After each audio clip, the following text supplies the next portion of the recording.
একটু ভেবে বলুন ঠিক কবে হয়েছিল, কত টাকার অফার করা? এটা টাকাটা তো 9 তারিখ রাত্রিবেলা দেওয়া হচ্ছিল।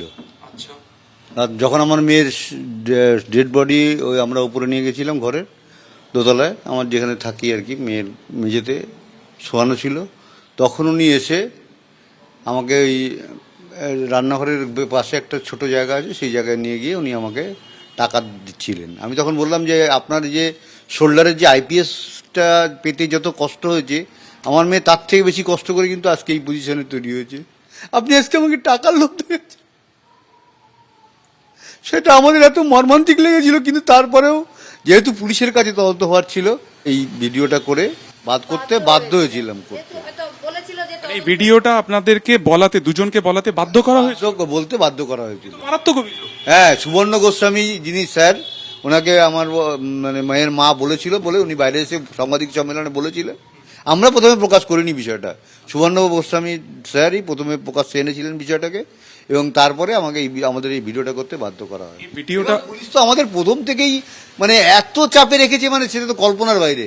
একটা আমার মেয়ে মারা গেছে, 3 ঘন্টা পুলিশ আমাদের হ্যারাসমেন্ট করছে, 3.5 ঘন্টা হসপিটালে, তাহলেই বুঝতে পারছে পুলিশ আমাদের সঙ্গে কি ব্যবহারটা করেছে। আমাদের তো ইভেন কালকে আরো অভিযোগ ছিল পুলিশের বিরুদ্ধে ওখানে, যেহেতু ওই সেমিনার হলটা আমাদের সামনে বললো যে সিল করবে, সিল তো করেইনি, উল্টে পরের দিনই ওই পাশের ঘরটা ভেঙে দিল। এটাও তো আমাদের বড় ডিসি সেন্ট্রাল বারবার এসে বলছেন ক্রাইম সিন সিল করা ছিল। আমরা তো আমরা যখন 3:30টার সময় দেখেছি ওপেন, আমার মেয়ে একটা সাদা চাদরের ব্যারিকেডের ভেতরে আমার মেয়ে পড়ে আছে। সেখানে তো একাধিকবার চাদর বদল। চাদর এবার তার গায়ে চাদর বদল হয়েছে, তো আমরা পরবর্তীকালে কিন্তু আমরা সবুজ চাদর দেখেছিলাম। উনি বারবার সেই সবুজ চাদরের মানে যে আমরা বলছি সেটা উনি বারবার খণ্ডন করছেন। এটা কেন? অভয়ের পরিবার ঠিক যে অভিযোগ করেছিল যে তাদেরকে টাকা অফার করা হয়েছিল পুলিশের তরফে, আর আজকে শুভেন্দু অধিকারী মুখ্যমন্ত্রী তিনি বললেন যে এই যে অভিযোগ সামনে এসেছিল তা নিয়েও বিভাগীয় তদন্ত হবে। অর্থাৎ পুলিশের সেই সময় কি ভূমিকা ছিল, একটা ডিসিপ্লিন অর্গানাইজেশনের তরফে ঠিক কি ভূমিকা নেওয়া হয়েছিল আরজি করের ওই নৃশংস ঘটনা ঘটার পর, তার সমস্তটা খতিয়ে দেখা হবে। যেখানে তিনি এটাও বলেছেন যে সাসপেনশন, অর্থাৎ 3 পুলিশ অফিসারকে সাসপেন্ড করে এই তদন্ত এগিয়ে নিয়ে যাওয়া হবে। যেখানে তৎকালীন সিপি বিনীত গোয়েল, তৎকালীন ডিসি সেন্ট্রাল ইন্দিরা মুখোপাধ্যায়, তৎকালীন ডিসি নর্থ অভিষেক গুপ্তাকে সাসপেন্ড করা হয়েছে। এবং মুখ্যমন্ত্রী শুভেন্দু অধিকারী আজকে যেটা বলেছেন যে phone call record, WhatsApp chat সমস্তটা খতিয়ে দেখা হবে। এমনকি তিনি এও বলেন যে তৎকালীন কোন মন্ত্রী বা মুখ্যমন্ত্রী নির্দেশ দিয়েছিলেন কিনা তাও খতিয়ে দেখতে হবে। আরজিকর কাণ্ডে সাসপেন্ড করা হয়েছে 3 আইপিএস অফিসার, সাসপেন্ড করা হয়েছে বিনীত গোয়েল, ইন্দিরা মুখোপাধ্যায়, অভিষেক গুপ্তাকে।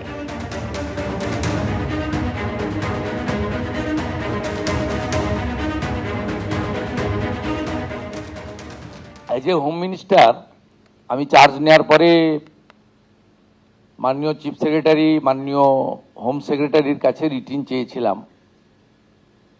যে কলকাতা পুলিশের আরজি করের ইনসিডেন্ট এবং তার পরের কিছু বিষয়গুলো নিয়ে কি তারা কিভাবে হ্যান্ডেল করেছেন।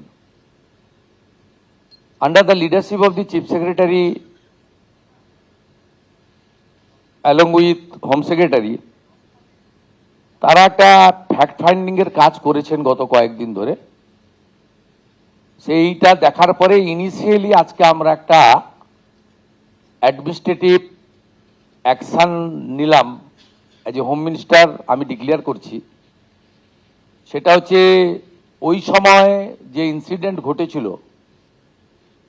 তাকে মিসহ্যান্ডেলিং করা, প্রপারলি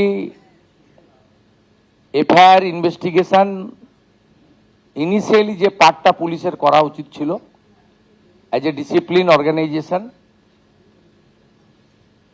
সেই বিষয়গুলো দেখা। আমরা কিন্তু মূল ইনভেস্টিগেশন পার্টে যাচ্ছি না, কারণ ওটা সিবিআই করছে এবং কোর্টে পেন্ডিং রয়েছে।